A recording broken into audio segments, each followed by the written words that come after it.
Well, hello there, and welcome back to this segment of Cityline. With me, I have two doctors on the couch, doctors of music. And oh my gosh, I love doctors of music. I'm talking about Tacoma Youth Symphony Association and their 60th anniversary concert.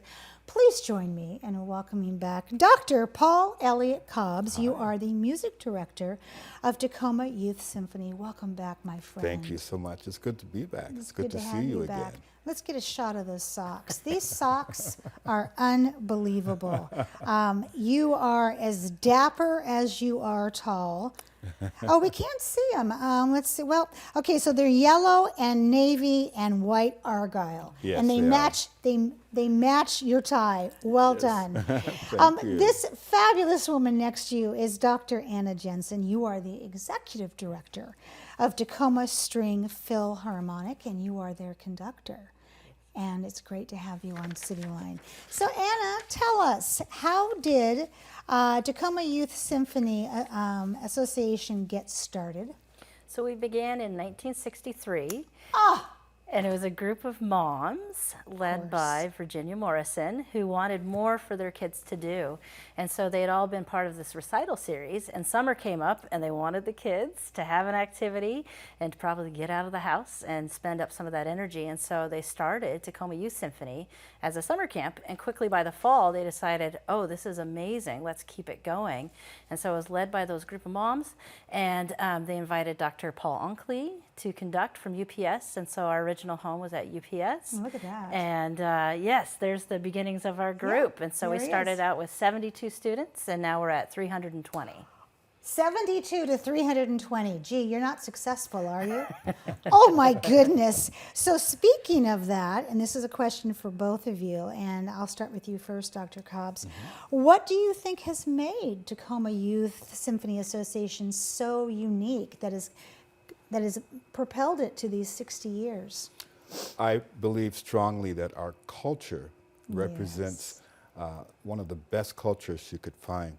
Culture is so important. You know, there are youth symphonies where they say it needs to be a family atmosphere and we need to embrace our students and support our students, but they sound awful because there are those youth symphonies where it's a dog-eat-dog, and it's all about the performance, and nothing else matters. And stage parents, be gone. Yes, they sound great, but they look like they have a tortured look on their face. They do. However, in Tacoma, we have that family atmosphere. We have a supportive atmosphere. You do. And we reach for excellence at the same time. So that separates us from all those other And groups. do they look like they're being tortured? No, they look like they're having fun. You'll come to our concerts and you'll see all these smiles on their faces. They're playing so well. They're smiling at each other. They're smiling at the audience. There's a joy. And there's a difference between joy and fun. They feel the music. They enjoy being with each other, and it shows. And that is the culture. That's the culture. Anna, for you, what do you look at during those rehearsals and think, that is why we are still here? We create a space for everyone, and I know Dr. Cobbs will speak to this as well. And so it's that family culture, and everyone's so important. Yes. So with that, it's not just the front row that's important. We really talk about leading from the back and within. And so every single person contributes to this family and has a job and a role within that family. And so creating that space where everyone truly is welcome is something we take a great deal of pride in. And I don't know if people understand the significance of leading from the back and the culture that goes on in a symphony. But symphonies are very first chair, second chair driven.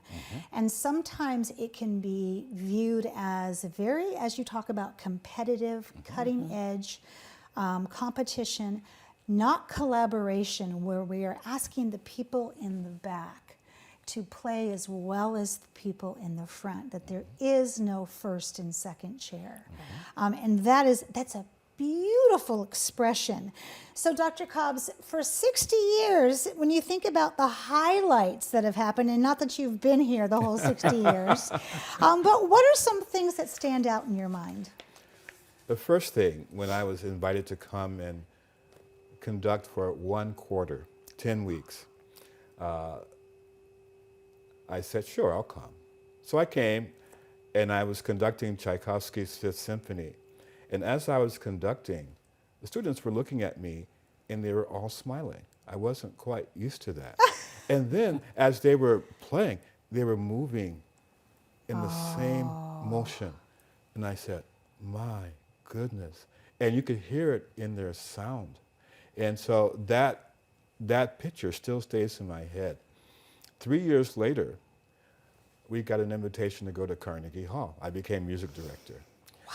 Well, we had to audition. So we played a recording of Beethoven's Third Symphony, the Eroica, sent it in to the music director at Carnegie Hall. He said, I love it. And then he went point by point the things we did well.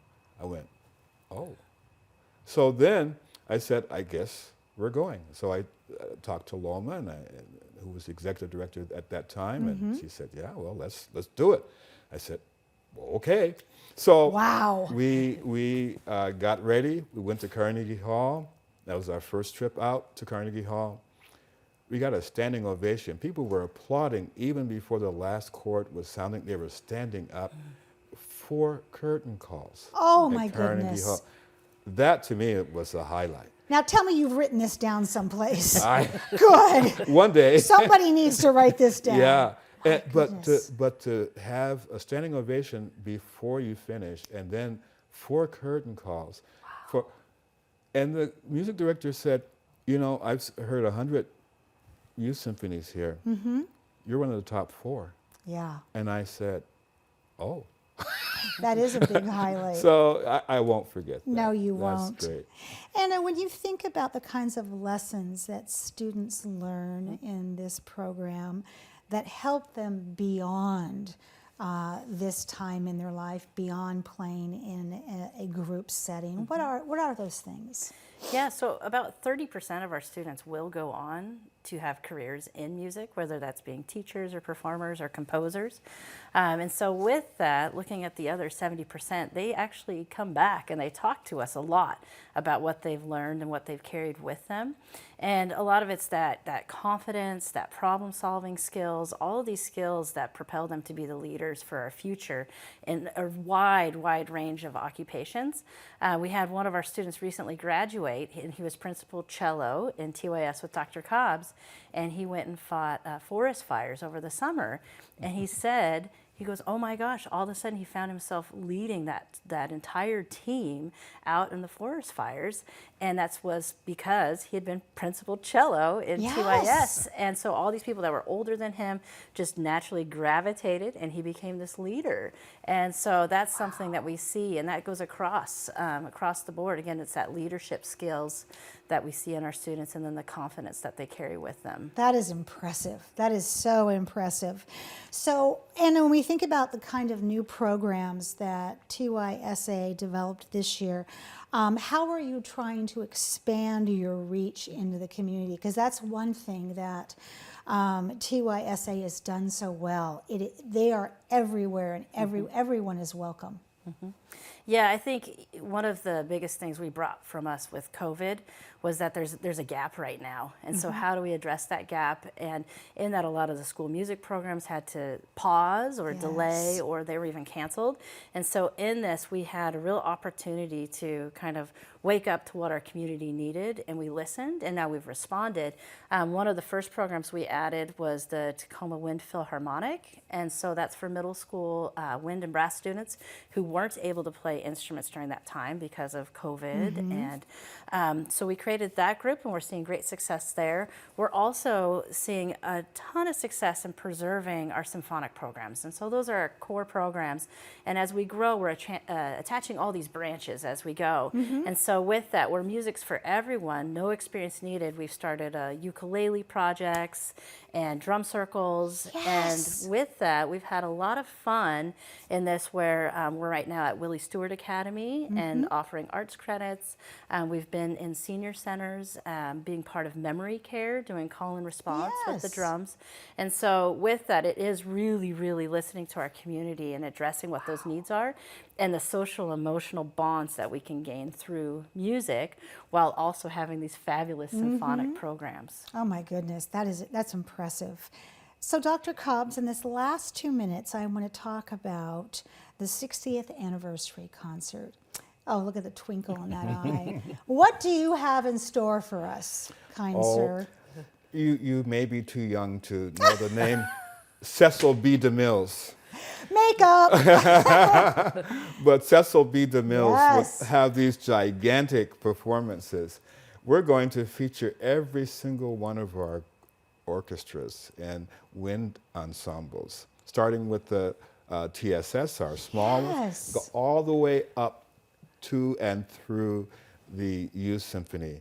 Oh And the my Youth Symphony goodness. will finish with Respighi's Pines of Rome. So you're going to have a huge orchestra on stage.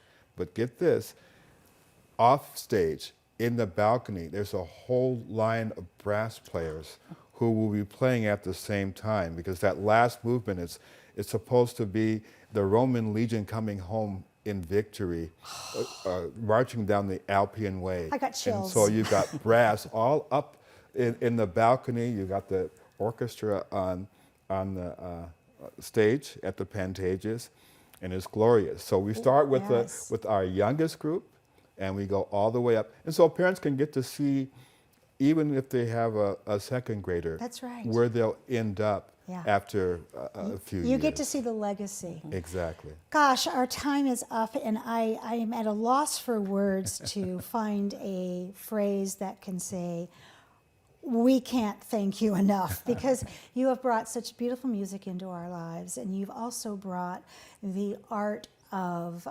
companionship, leadership, of communication, and those are all things that our youth desperately needs right now. So thank you.